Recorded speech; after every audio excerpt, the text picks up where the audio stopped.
자, 그래서 행렬의 연산에 대해서 먼저 우리가 살펴보면은 처음에 이제 같다 다르다 상등이 나오게 되죠. 두 행렬 A하고 B가 있어요. 모든 IJ에 대해서 이게 성분이 같은 거죠. AIJ, BIJ가 같으면은 행렬 A, B는 서로 같다라고 하고 이렇게 이제 표현을 하겠어요. 그래서 두 행렬이 같다라는 거는 성분이 같은데 기본적으로 당연히 사이즈도 같아야겠어요. 크기가 같아야겠어요. 그래서 엄밀하게 두 가지를 체크해야 되는 거죠. 두 행렬이 같다? 일단 크기가 같고 그 다음에 대응하는 각 성분들이 다 같다. 그러면 두 행렬은 같다라고 하겠어요. 그 다음에 이제 연산이 이제 나오는데 행렬의 합, 상수배. 두 행렬이 있어요. 물론 이제 크기는 같습니다. 크기가 같은 행렬에 대해서 합을 정의를 하겠어요.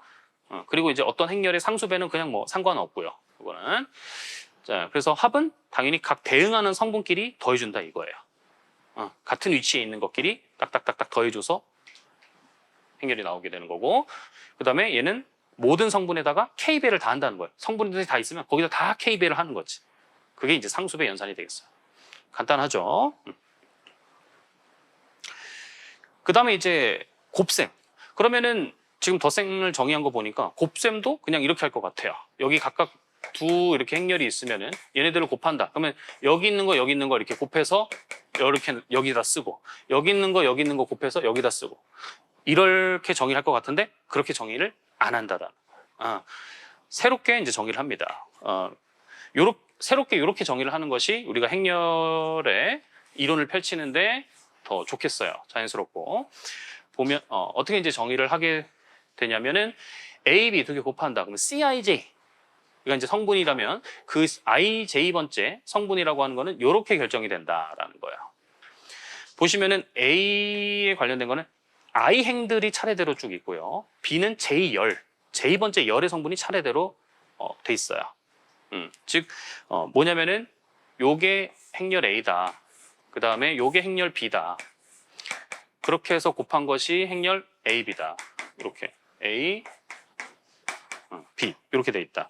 그러면은 여기 예를 들어 여기 IJ번째 행 여기 IJ번째 성분 얘가 뭐가 되느냐? CIJ.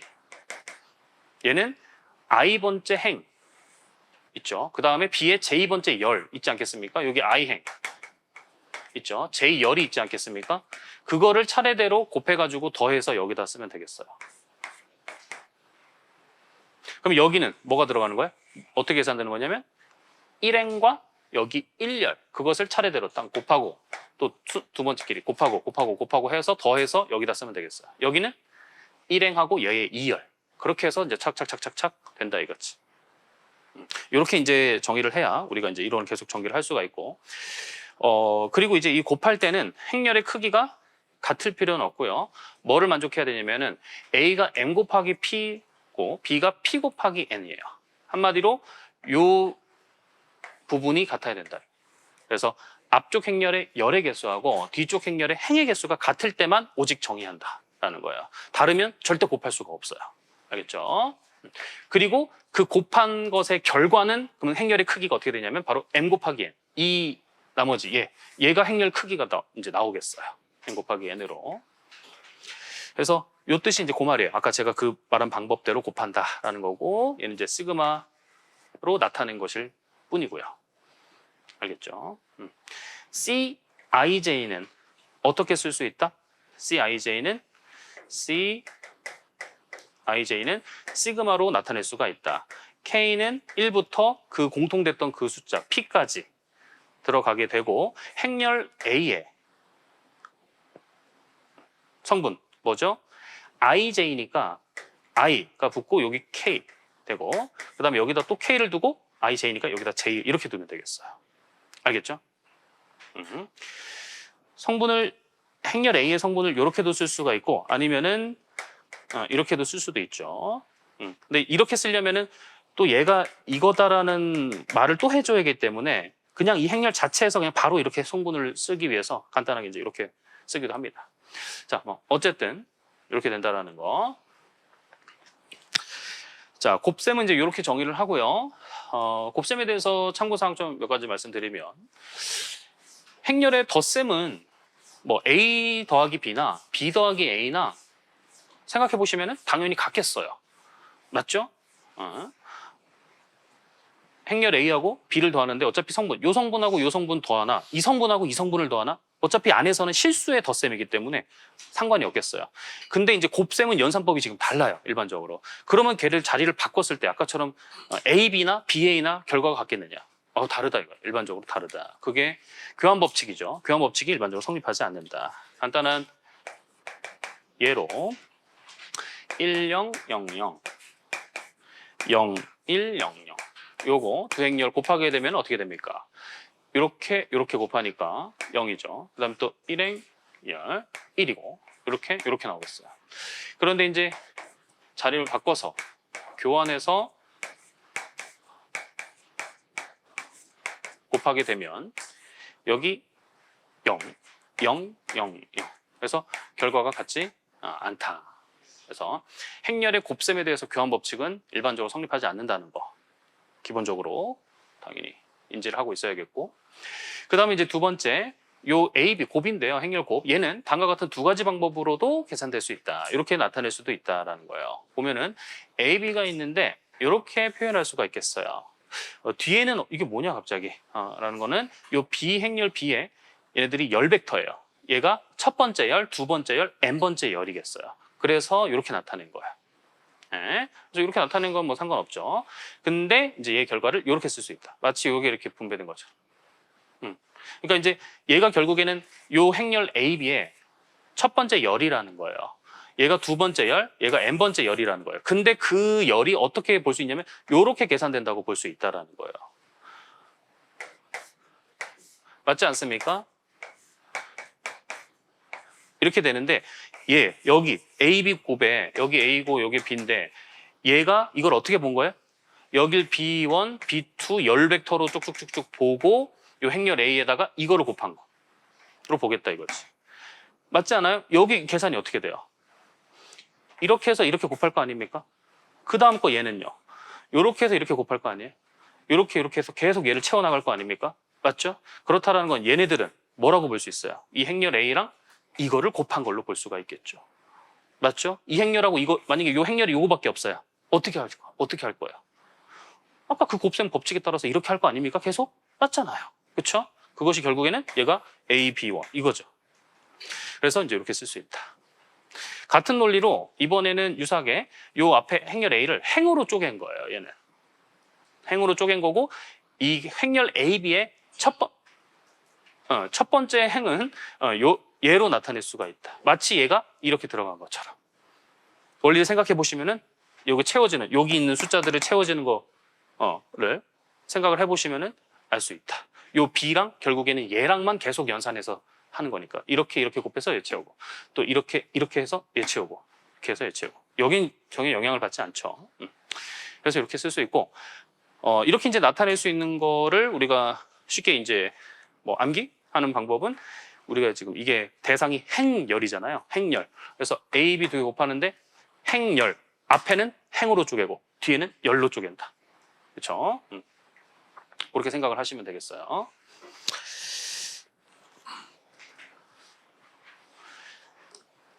그 다음에 이제 세 번째 참고. 네.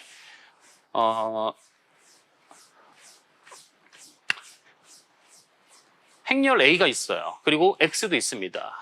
열벡터 형태로 표현으로 이렇게 있는데요. AJ를 A의 J번째 열이라고 하면 자 AX는 어떻게 됩니까? 일단은 요거 AX 얘하고 요 행렬 곱해요. 어떻게 해야 됩니까? 이렇게 따라라락 곱해가지고 첫 번째 쭉 쓰잖아요. 그게 요거죠. 그 다음에 두 번째 성분은 이렇게 해서 가는 게 요거죠. n번째 요거죠. 맞죠? 그래서 얘는 여기 어떤 하나의 썸띵 숫자 해서 m개의 숫자가 차례대로 쭉 열로 나열돼 있는 건데 얘를 우리가 이제 아까처럼 여기 어쨌든 간에 x1이 다 이렇게 공통으로 들어가 있어요. 그래서 요거에다가 요 벡터에다가 x1 곱한 거, 요 벡터에다가 x2 곱한 거, 요 벡터에다가 xn 곱한 거 그렇게 쪼갤 수가 있다 이거지. 아까 그 우리 일반의 동차의 특수에 나타내려고 RST 쪼갠 것처럼 R 들어간 거 S 그런 방식으로 쪼갤 수 있다 이거지. 그렇게 쪼개면은 요렇게 나타낼 수 있다 이거지. x1에 얘는 a1은 열벡터예요. a의 열벡터. 얘는 두 번째 벡터, 얘는 n번째 열벡터. 맞습니까? 즉 하고 싶은 말은 이 AX라는 표현을 어떻게 나타낼 수 있다? A의 열벡터들의 1차 결합으로 나타낼 수 있다. 이 말이에요. 하고 싶은 말은. 알겠습니까?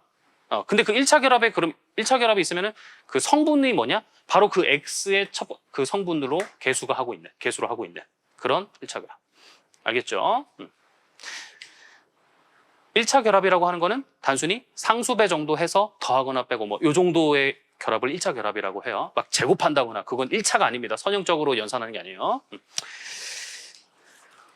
그거는 이제 다음에 저 뒤에 가서 용어가 나올 거고요. 됐죠? 자, 그 다음에 이제 기출인데, 자, 뭐 예전 기출인데요. 세 집합 U, A, B 있습니다. A하고 B의 포함 관계를 쓰시오. 이랬어요. 자, U는 이제 ABC 실수에 대해서 이제 저런 행렬, 이 2x2 행렬이죠. 2차 정방, 그거 모아놓은 거고, A는 보니까 이제 U에 있는 각 원소 X에 대해서 요 행렬을 곱한 것들을 다 이제 모아놓은 거고, B는 U에 있는 원소에 대해서 요 행렬을 곱한 것들을 다 이제 모아놓은 거예요. 그랬을 때 이제 A와 B의 포함 관계를 쓰시오. 그러면은 이제 A하고 B가 어떤 행렬들로 구성되어 있는가, 그것을 우리가 간단하게 살펴보게 되면은 Y가 A에 있다라는 거는 저 U 행렬, 임의 행렬에다가 0001 저 행렬을 곱하는 것들 다 갖고 있어야 되는 거잖아요. 그래서 Y가 어떻게 구성되어 있는 거냐면은 X는 이제 이렇게 쓸게요. 일반적으로 A, B, 0, C에다가 0001 요것들 모아놓은 거죠. 자, 그럼 곱해보면은 0, B, 0, C 요런 애들을 이다라는 거예요. 간단하게. 그 다음에 Z, B에 있는 애들, 집합 B에 있는 애들은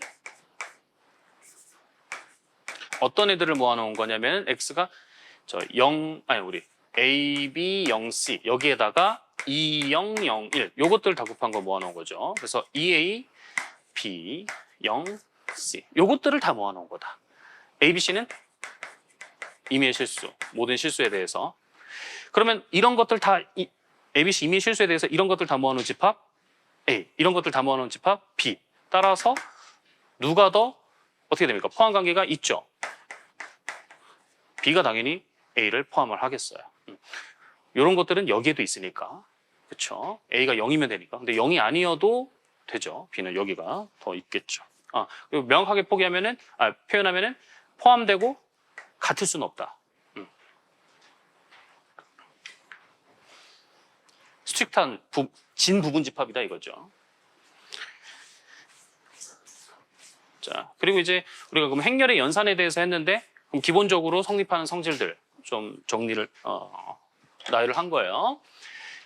행렬 덧셈에 대해서 교환 당연히 성립하겠어요. 직관적으로 생각하고 그냥 넘어갈 거예요. 그다음에 이제 결합 또 마찬가지. 어차피 안에 그 실수들에서 실수의 결합 법칙이 성립하냐라는 얘기하고 같은 얘기가 되는 거니까. 근데 이제 또 특이한 점은 곱셈에 대해서 아까 교환은 안 됐는데요. 결합은 또 됩니다. 알겠죠? 증명하는 건 이제 번잡스럽겠죠. 그거 다 성분 다 잡아가지고 다 이렇게 된다라는 걸 해야 되는데 번잡스럽겠고요. 생략은 하고요. 그다음에 이제 그 분배 이렇게 딱딱딱 되겠어요. 그다음에 이렇게 뒤에서도 분배 되겠고요. 그다음에 또 상수가 이제 분배되는 거 괜찮고 행렬이 이렇게 분배되는 거 괜찮아요. 그다음에 이제 상수하고 행렬하고 결합되어 있는 거를 이렇게 혹은 또 이렇게 다 성립이 된다 이거. 그래서 성질들이 이제 그럭저럭 괜찮습니다. 괜찮은데 다만 아까 그 곱셈은 좀 조심을 해야 된다는 거죠. 교환이 성립 안 되니까. 모든 성분이 0인 행렬을 영행렬이라고 하겠어요. 제로 매트릭스. 그리고 간단하게 O 이렇게 나타내겠습니다. 두 번째로 N차 정방 행렬의 주 대각 성분이 모두 1이고 나머지 원소들이 모두 0인 행렬을 단위 행렬 혹은 항등 행렬, 아이덴티티 매트릭스, 유닛 매트릭스 뭐 그렇게 나타내겠고 IN 이렇게 이제 나타내겠습니다. 그러니까 이거죠. 여기가 다 대각 성분이 다 1인 거예요. 그다음에 여기 있는 성분들이 다 0인 거죠. 이렇게. 그게 IN 되겠어요. 크기가 N by N이면. 행렬의 크기에 혼동의 소지가 없으면 단위 행렬 그거를 그냥 I로 간단하게 나타내겠습니다. 그리고 이제 이 영행렬하고 단위 행렬에 대해서 또 성립하는 거를 또 나열을 한 거죠. 당연히 뭐 행렬 A에다가 영행렬 더하게 되면 다시 A가 나오겠어요. 그렇죠? 빼면 영행렬이고 이것도 이거 되죠. 영행렬 곱하면 당연히 영행렬이겠죠. 그 다음에 A의 상수배를 한 것이 영행렬이다. 그러면 그 상수가 0이든지 행렬이 전체 영행렬이든지 해야겠어요. 알겠죠? 두 행렬을 곱했을 때 영행렬이다. 그러면은 A가 영행렬이든지 B가 영행렬이든지 그럴 필요는 전혀 없어요. 그러나 이게 그냥 하나가 상수다. 그러면 둘 중에 하나는 0이 돼야 되는 거죠. 0이든지 제가 0이. 아까 영행렬 아닌 거 두 개 곱해서 영행렬 나온 거 있었죠? 교환 법칙 성립 안 한다고 했을 때 그게 반례가 있죠. 그렇죠? 그래서 그런 것도 이제 나중에 영인자라고 하는데 이 행렬에 대해서는 영인자가 존재를 하죠. 그리고 단위행렬, 항등행렬 곱하게 되면 당연히 자기 자신 나오게 되겠고요. 그래서 참고로 첫 번째 우리가 이제 크기가 m 곱하기 n인 행렬을 이렇게 나타내요. 그리고 성분을 어디서 가져왔냐? 실수에서 가져온다. 이거지. 그래서 모든 성분이 실수로 하고 있고 크기가 m 곱하기 n인 행렬의 전체 집합을 이렇게 보통 나타냅니다. 책마다 조금씩 표현은 달라요. 근데 어쨌든 기본적으로 이렇게 나타내고 그것이 행렬의 덧셈에 대해서 얘는 뭐가 되는 걸 확인할 수 있냐면 바로 이제 군이 되고요. 덧셈이 아벨군이 된다라는 거예요. 맞죠? 우리 행렬의 덧셈에 대해서 결합법칙 성립하고요. 맞죠? 그 다음에 덧셈에 대한 항등은 영행렬 있죠. 각 행렬 A마다 여거는 마이너스 A라는 그런 게 다 있습니다. 그 다음에 행렬에 대해서 덧셈에 대해서 교환법칙 성립하고요. A, B나 BA나 더한 거 더 같잖아요. 그래서 아벨군이 되겠어요. 그 다음에 이제 두 번째로 이 사이즈가 같은 거 n 곱하기 n에서 실수를 성분하라고 있는 행렬의 덧셈하고 아까 아니면 요 행렬의 곱셈 있죠. 요거는 이제 환이 되겠어요. 환이라고 하는 거 이제 환하고 체는 연산이 이제 두 개가 되는데요. 요 덧셈, 곱셈입니다. 그래서 얘는 단위원을 갖는 환이다. 요게 되겠어요. 그 단위원은 단위원은 곱셈에 대한 항등원을 얘기하는 거거든요. 당연히 단위행렬, 항등행렬 얘가 되겠고 그리고 이제 환이라고 하는 거는 연산이 이렇게 두 개 갔는데 덧셈에 대해서는 아벨군을 이루고 곱셈에 대해서는 결합법칙 성립해요. 근데 아까 곱셈에 대해서 교환은 안 된다고 했지만 결합은 된다고 했거든요. 됐고 그 다음에 덧셈, 곱셈에서 분배법칙 성립해요. 맞죠? 아까 그 4번하고 5번 동그라미. 그거에 대해서 환이 됩니다. 그거 만족해서. 그러면 이제 곱셈에 대해서 교환이 되는가? 가환환이 되는가? 그거는 안 된다 이거지. 일반적으로. 맞죠? 아까 곱셈에 대해서는 교환법칙 성립 안 한다고 했어요. 그래서 단위원을 갖는 환이라고는 하지만은 가환환이다? 그건 안 해요. 덧셈에 대해서는 아벨군은 요건 되겠고요.